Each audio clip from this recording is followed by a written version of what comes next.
Tang shalo kaisa judakuk mangfuli kasai phaika chini koktamawo koktmangkha tang shalo 1773 nukhungni 7423 voter gereng thaini Agartala Congress Bhavan phai joining khlamani mangfuli nukjakha hasteni hapang tui tongnai BJP tei CPIM rokbo molang chabaikha tabuk o koktamano nugui tini Congress Bhavan bwskang kaisa songjak pandawo banayafari lamsugui naharnangi manjaka Congress haste kasku Ashisha tongkha MLA Sudip Barmano khobi kupni juda Congress ni adong rok bwskangni 2024 ni Loksaha Chongbari Congress ni fan tini ni simi tei waisa fan manmani mangfuli nukjaka haste Congress join pandani bisingtuino ৭৪২৩ জন voter আজকে এখানে যোগদান করছেন ১৪৭৩ পরিবারের ৭৪২৩ জন voter আজকে কংগ্রেস দলে যোগদান করছেন আপনাদের সকলকে প্রত্যেককে ব্যক্তিগত তরফ থেকে সর্বভারতীয় এমজি এনরেগার আইন তৈরি করেছে ঐতিহাসিক আইন স্বাস্থ্যের অধিকার দিয়েছে খাদ্যের অধিকার দিয়েছে আজকে যে বিপিএল এপিএল অন্তর্দয় সবকিছু কংগ্রেসের দেন থেকেই স্ব-উদ্যোগে আমাদের আদিবাসী মায়েরা বোনেরা এসছেন নেতৃবৃন্দরা এসছেন বিভিন্ন দল ত্যাগ করার পরিকল্পনা নিয়ে আজকে ত্রিপুরা প্রদেশ কংগ্রেস ভবনের প্রাঙ্গণের সামনে আপনারা সমবেত হয়েছেন ভারতীয় জাতীয় কংগ্রেস দলে যোগদান করার উদ্দেশ্য নিয়ে সকলকে তো মঞ্চে আমরা তুলতে পারবো না আপনারা ভালো করেই জানেন যে সমস্ত নেতৃবৃন্দ গোটা কয়েকজন আপনাদের জয়নিং এর মাধ্যমে আমাদের ভলান্টিয়ার্স আপনাদেরকে আমাদের দলীয় উত্তরীয় পড়িয়ে বাকিদের বরণ করে নেওয়া হবে কিন্তু যারা যে সমস্ত নেতৃবৃন্দরা রয়েছেন প্রাক্তন মন্ত্রী বামপন্থা আদর্শে বিশ্বাসী মনিন্দ্র রিয়াং সাহেব সহ যে সমস্ত নেতৃবৃন্দরা এখানে এসছেন তাদের কয়েকজনকে আমি মঞ্চে অনুরোধ করছি আপনারা মঞ্চে আপনারা উঠে পড়ুন কংগ্রেস দলের কর্মীরা নেতৃত্ব আজকে দারুণভাবে খুশি সারা রাজ্য থেকে আপনারা এসছেন ভারী মাত্রায় এখানে যোগদান করেছেন এই শুধু এই বলে নয় এর থেকেও বেশি খুশি হয়েছি আমরা দেরিতে হলেও এই রাজ্যের মানুষ বিশেষ করে আদিবাসী বন্ধুরা উপলব্ধি করেছেন বাঁচার একমাত্র রাস্তা হচ্ছে কংগ্রেস গণতন্ত্রের অপর নাম হচ্ছে কংগ্রেস স্বৈরাচারিতার বিরুদ্ধে লড়াই করার একমাত্র পার্টি নাম হচ্ছে কংগ্রেস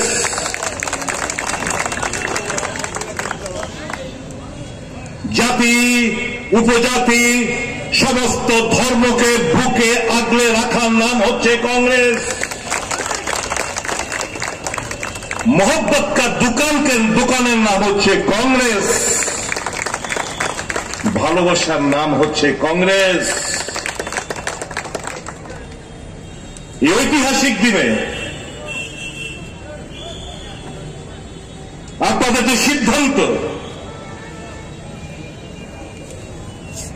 বিলম্ব হলে আদিবাসীরা এখন উপলব্ধি করতে শুরু করেছে যে কংগ্রেসকে শক্তিশালী করতে হবে শুধু ত্রিপুরা রাজ্যেই নয় সারা দেশে কংগ্রেসের লহর চলছে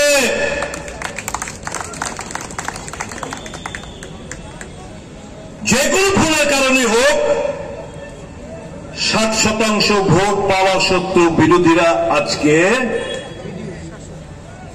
বিরোধী আসনে 39% ভোটের মাধ্যমে শাসক গোষ্ঠী আবার পুনরায় শাসন ব্যবস্থা রয়েছে।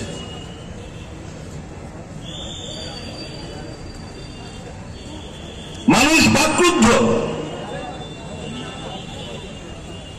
তাদের যে ম্যান্ডেট, সেই ম্যান্ডেটটা ভোট বাক্সে প্রতিফলিত হলেও স্ট্র্যাটেজিগত কারণে সেটা ক্ষমতায় কনভার্ট হয়নি।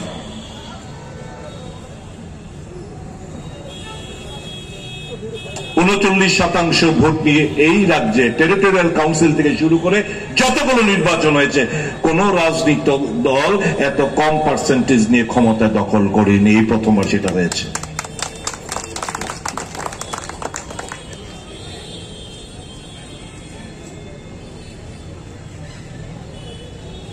বিভিন্ন রাজনৈতিক দল, বিশেষ করে যারা আদিবাসী বেসড, তারা এতকাল আদিবাসী বন্ধুদের গুমরাহ করেছে। নানা ধরনের স্লোগান, নানা ধরনের ডিমান্ড, জানেন কোনদিন সম্ভবপর না। তারপর এই ডিমান্ডগুলো উত্থাপন করার উদ্দেশ্য হচ্ছে আপনাদের ভাবাবেগকে কাজে লাগানো। ভাবাবেগকে কাজে লাগিয়ে ভোটে আসন তো কিছু জয়লাভ করেছে ঠিকই, কিন্তু পপুলার যে ম্যান্ডেটটা, এই পপুলার ম্যান্ডেটের অপমৃত্যু ঘটিয়েছে। আগে সাংবাদিক বন্ধুরা আমাদের মনমোহন সিংকে প্রশ্ন করত, সাংবাদিক সম্মেলন হতো, 10 বছরে একটা সাংবাদিক সম্মেলনও করেনি। মন কি বাত। আগে যখন আন্দোলন হতো, কিষাণ, শ্রমিক, মেহনতি মানুষ যখন ন্যায্য দাবি দামে আন্দোলন হতো, কংগ্রেস মনে করত এটা গণতন্ত্রের একটা প্রক্রিয়া, এতে দেশ সমৃদ্ধশালী হবে। আর যদি এখন গণতান্ত্রিক পদ্ধতির আন্দোলন করেন, ইয়ে সব দেশদ্রোহী, কিষাণ দেশদ্রোহী, শ্রমিক দেশদ্রোহী, ন্যায্য দাবি দামে আন্দোলন করা যাবে না। এটাই হচ্ছে বিজেপির তাদের আদর্শ এবং নীতি। দেশটা রসাতলে যাচ্ছে, অর্থনৈতিক দিক দিয়ে চরম ব্যর্থতা দেখা দিয়েছে। 70 সাল মে क्या किया? এই 70 সালে 55 লক্ষ হাজার কোটি টাকা ঋণ করেছিল ভারত সরকার। আর এই 10 বছরে নতুন ভাবে আরো 100 লক্ষ কোটি টাকা ঋণ নিয়েছে মোদী সরকার। আমরা ঋণে ডুবে রয়েছি। যেরকম ভাবে আমাদের রাজ্যে এসে কি বলছিল, আগেকার সরকার 13,000 কোটি টাকা ঋণ রেখে গেছে। তাদের এই 6 বছরে, 6 বছর হয়নি, এই 5.5 বছরে এই 13,000 কোটি থেকে এখন এটা প্রায় 23,000 কোটি টাকা গিয়ে দাঁড়িয়েছে ঋণের আমাদের রাজ্যে। দেদার চলছে লুটপাট, গ্রাম পাহাড়ে কাজ নেই, মুষ্টিময় নেতৃত্ব লুটে ফুটে খাচ্ছে। এর জন্যই কি ক্ষমতায় মানুষের উপর বিশ্বাস নেই। পুলিশ একটা অংশ, প্রশাসনের একটা অংশ, যারা আজকে অবৈধভাবে মানুষের গণতান্ত্রিক আওয়াজকে স্তব্ধ করে দিতে চাইছে, আজকে এই অংশটা সক্রিয়। চারিদিকে শ্মশানের শান্তি, কাজ নেই, মানুষের দেওয়ার মতো কোনো মানসিকতা নেই, কর্মচারীরা বঞ্চিত, কৃষকরা ডিপ্রাইভ, শ্রমিক কাজ পায় না, গ্রামে গঞ্জে অর্ধারে অনারে দিন কাটাতে হচ্ছে। আর এই মুষ্টিময় কিছু নেতা পাহাড় পরিমাণ টাকা, অট্টালিকা, গাড়ি, ব্যাংক ব্যালেন্স এই করেই যাচ্ছে। এই জায়গা থেকে বের করে আনতে হবে রাজ্যটাকে। অনেক ধন্যবাদ জানাই ওই তাপস ত্রিপুরা একটা ছেলে, এই যে ফ্ল্যাক্সটা দেখছেন, এই ফ্ল্যাক্সটা পেছনে ব্যাকড্রপটা এ লিখে এনেছে জোড়াইবাড়ির একটা ছেলে। আমরা আজকে তার কথাটাকে আমরা এখানে দিয়েছি। কি এটা? Congress is India, that is Bharat. Congress party always stood for the rights of the indigenous people. প্রথম যে দুটো লাইন এর মধ্যে লেখা হয়েছে, Congress party always stood for the rights of the indigenous people. একমাত্র কংগ্রেস দল এই আদিবাসী তাদের অধিকার রক্ষার্থে কংগ্রেস বরাবরই লড়াই করে যাচ্ছে। দ্বিতীয় লাইনটা কি? The indigenous people have now realized that the dreams can only be cherished by Congress. এখন আদিবাসীরা উপলব্ধি করছে তাদের যে স্বপ্ন, এই স্বপ্নটা সাকার করতে পারে একমাত্র কংগ্রেস। তৃতীয় line, thus decided to join Indian National Congress through mass joining program. তাই মাস জয়নিং প্রোগ্রামের মাধ্যমে আমরা কোন ব্যক্তি, কোন রাজনৈতিক দল আমরা শত্রু মনে করি না। আমাদের আইডিওলজির উপর ভিত্তি করে আমরা এগিয়ে চলছি। আপনারা যারা এসছেন স্বতঃস্ফূর্তভাবে আপনারা এখানে এসছেন কংগ্রেস দলে যোগদান করার উদ্দেশ্য নিয়ে। কাউকে আমরা চাপ সৃষ্টি করিনি। আপনারা জানেন কংগ্রেসের হাতে ক্ষমতা নেই, না এটিসিতে, না বিধানসভায়, না কেন্দ্রে। তারপর আপনারা এসছেন কেন? লাখ টাকার প্রশ্ন এই জায়গায় এসছেন কারণ এর আগে দেখেছেন 1 ডজন আঞ্চলিক দলের আবির্ভাব ঘটেছিল এই রাজ্যে। বিভিন্ন রাজনৈতিক দল যারা ক্ষমতাসীন ছিল এবং আছে, তারা সত্যিকারের অর্থে আদিবাসীদের প্রকৃত বন্ধু না।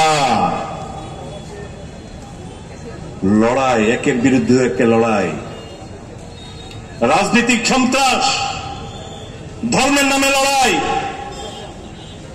সাব ট্রাইবের মধ্যে লড়াই করার জন্য এরা ষড়যন্ত্র করছে।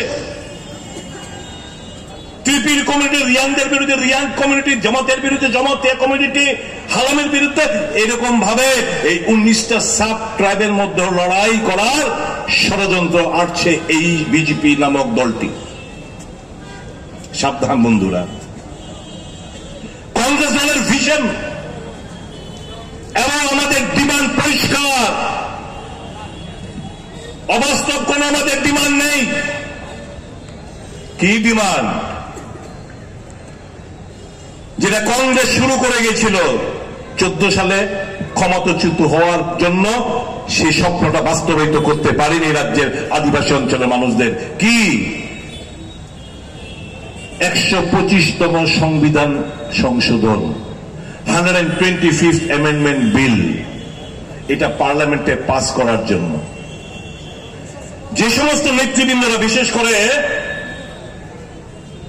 যারা ইদানিংকালে কেন্দ্রীয় সরকারের সঙ্গে যোগাযোগ রেখে চলছে, তাদের দাবি দেওয়াকে সামনে রেখে আমি আপনাদের উদ্দেশ্যে কিছু কথা বলতে চাই। এটা আপনাদের দোষ না। আপনাদের দাবি ডাইরেক্ট ফান্ডিং এর দাবি, একদম কারেক্ট, আমরা সমর্থন করি। আমাদের দাবির মধ্যে রয়েছে ডাইরেক্ট ফান্ডিং এর দাবি। কিন্তু এই যে ত্রিপুরা সরকার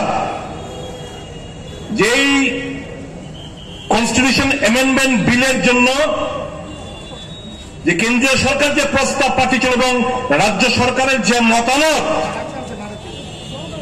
সেই মতামতের ভিত্তিতে কোথাও ডাইরেক্ট ফান্ডিং এর উল্লেখ নেই। এখানে আর্টিকেল 280 কথা বলা আছে।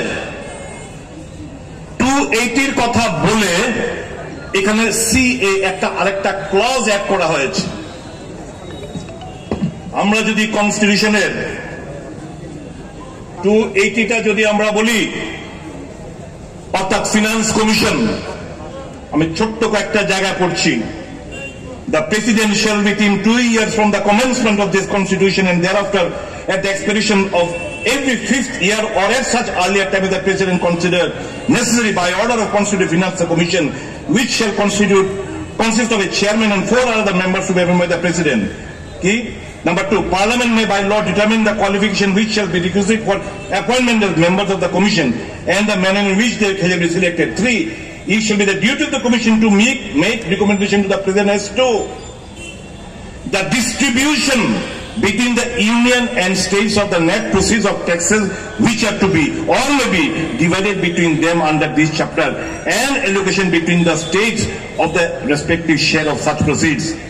B, the principles which should govern the grants in aid of revenues of the states out of the Consolidated Fund of India. এই কনসলিডেটেড ফান্ড অফ ইন্ডিয়ার জায়গায় আপনাদেরকে কি করছে, এখানে সিএ দিয়ে বলছে যে, এখানে বলছে the measure needed to be augment the consolidated fund of state. মানে আপনাদের অর্থটা কনসলিডেটেড ফান্ড অফ স্টেট থেকে আবার রাজ্য সরকার কাছে অর্থ আবার আপনাদের ভিক্ষান্তি মনোভাব নিয়ে রাজ্য সরকারের কাছে বারবার দাবি করতে হবে।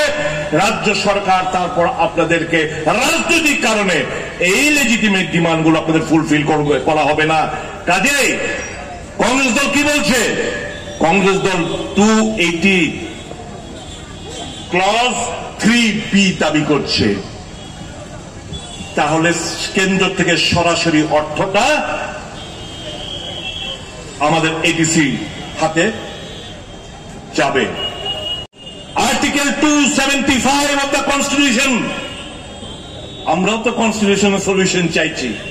আমরা পরিষ্কার ভাবে কি কি আর্টিকেল আমাদের রাজ্যে প্রযোজ্য আমরা ব্যাখ্যা দিচ্ছি। আমরা শুধু একটা ভেগ ওয়ার্ড কনস্টিটিউশনাল সলিউশন চাইয়ে हमको, আমরা শুধু এই কথাগুলো বলছি না। কনস্টিটিউশনাল সলিউশন আর্টিকেল 275 কি বলছে,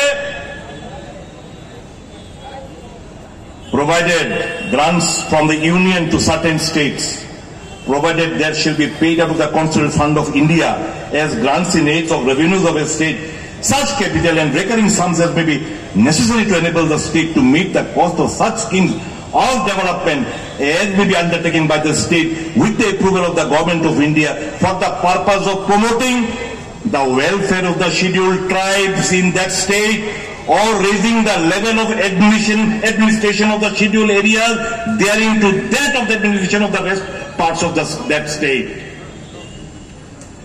আমাদের তৃতীয় নম্বর দাবি আর্টিকেল 275 উল্লেখ নেই, যেটা রাজ্য সরকার কেন্দ্রীয় সরকার পাঠিয়েছিল, রাজ্য সরকার যার উপর অবজারভেশন দিয়ে পাঠিয়েছে তার মধ্যে আর্টিকেল 275 এর উল্লেখ নেই। কাজে আমরা চাইছি কংগ্রেস দল এই আর্টিকেল 275 লাগু করুক রাজ্যের জন্য, আদিবাসীদের জন্য আমরা চাইছি। আর কি সংবিধানে আরেকটা দাবি আমার আসামে রয়েছে, আমার সিকিমে রয়েছে, মেঘালয় মিজোরামে রয়েছে, ত্রিপুরায় নাই। কি আর্টিকেল 371, আর্টিকেল 370 হচ্ছে to protect the rights and interest of the indigenous people of Tripura, তাদের অধিকার সুরক্ষিত রাখার জন্য, তাদের ইন্টারেস্ট সুরক্ষিত রাখার জন্য। অন্যান্য নর্থ ইস্টার্ন স্টেটস যদি থাকে তাহলে আমার 371 ABCD এর GHI অব্দি আছে, আমরা বলছি 371 কে তোমরা এই রাজ্যে চালু করো। আর কি direct funding from the central to the ADC, এডিসির নাম আমরা চেঞ্জ করার দাবি করেছি। কি ত্রিপুরা টেরিটোরিয়াল কাউন্সিল, এটা শুধু ডিস্ট্রিক্ট কেন হবে, এটাকে একটা ডিস্ট্রিক্টের মধ্যে সীমাবদ্ধ নাকি? প্রত্যেকটি ডিস্ট্রিক্টের মধ্যে সেটা রয়েছে। কাজে এটা হওয়ার নাম হওয়া উচিত ত্রিপুরা টেরিটোরিয়াল কাউন্সিল। আর আমাদের দাবি কি, দীর্ঘদিন কংগ্রেস এই দাবিগুলোকে নিয়ে লড়াই করে আসছে। ককবরক ভাষাকে রোমান স্ক্রিপ্টে স্বীকৃতি দেওয়া হোক। এখানে কি দাবি? এতদিন কি বলতো সব রাজনৈতিক দল? ককবরককে অষ্টম তহসিল অন্তর্ভুক্ত করতে হবে। তা আমি এদেরকে জিজ্ঞেস করলাম, मान लीजिए कि ये सेंट्रल गवर्नमेंट में तय किया ठीक है हम कॉकबोरो को 8 शेड्यूल में अंतर्भुक्त करेंगे, तो आपका यहां पे लिपि ठीक हुआ है क्या? कौन सा स्क्रिप्ट में ये कॉकबोरो भाषा 8 शेड्यूल में अंतर्भुक्त होगा, इसका कोई लिपि तय हुआ है क्या? नहीं हुआ है ना, तो लिपि के लिए लड़ाई करो।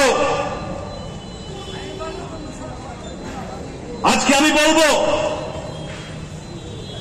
সমস্ত বিরোধী রাজনৈতিক দলগুলোকে, বিশেষ করে মথাকে, আমরা নভেম্বর মাসে প্রদেশ কংগ্রেস সভাপতি নভেম্বর মাসের শেষ দিকে কিংবা ডিসেম্বরের ফার্স্ট উইকে যখন শীতকালীন অধিবেশন দিল্লিতে বসবে পার্লামেন্ট, এই দাবি দাওয়া নিয়ে আমরা দিল্লি আদিবাসী ভাই বন্ধুদের নিয়ে আমরা দিল্লি ধর্নায় বসবো যন্তর মন্তরে। আমি অনুরোধ করব মথাকে, মথার সুপ্রিমোকে, যাকে আমি ব্যক্তিগতভাবে খুব ভালোবাসি, এই রয়্যাল প্যালেসকে কংগ্রেস সবসময় শ্রদ্ধা জানিয়ে এসছে, আজও জানায়। আমাদের শ্রদ্ধা ভালোবাসা ওঠো এই পরিবারের প্রেক্ষিতে। তাই তো এই পরিবারকে, রাজাকে এখানে এমপি বানিয়েছিল কংগ্রেস, মহারানীকে এমপি বানিয়েছিল কংগ্রেস, প্রদ্যোৎ কিশোর দেববর্মা মাণিক্য বাহাদুরকে প্রদেশ কংগ্রেস সভাপতি বানিয়েছিল সর্বভারতীয় কংগ্রেস, প্রদ্যোৎ কিশোর মাণিক্য বাহাদুরকে অল ইন্ডিয়া কংগ্রেস কমিটির সেক্রেটারি বানিয়েছিল কংগ্রেস। কংগ্রেস তো স্বীকৃতি দিয়েছে পরিবারকে। আমাদের ভালোবাসা শ্রদ্ধা যেরকম আগে ছিল আজও তা অটুট রয়েছে। আমি তো উনাকে এখনো কংগ্রেসের পরিবারের সদস্য হিসেবে গণ্য করে থাকি। এই মঞ্চ থেকে বিল করব, এই মঞ্চ থেকে আজকে আমি অ্যাপিল করতে চাই, যথেষ্ট হয়েছে।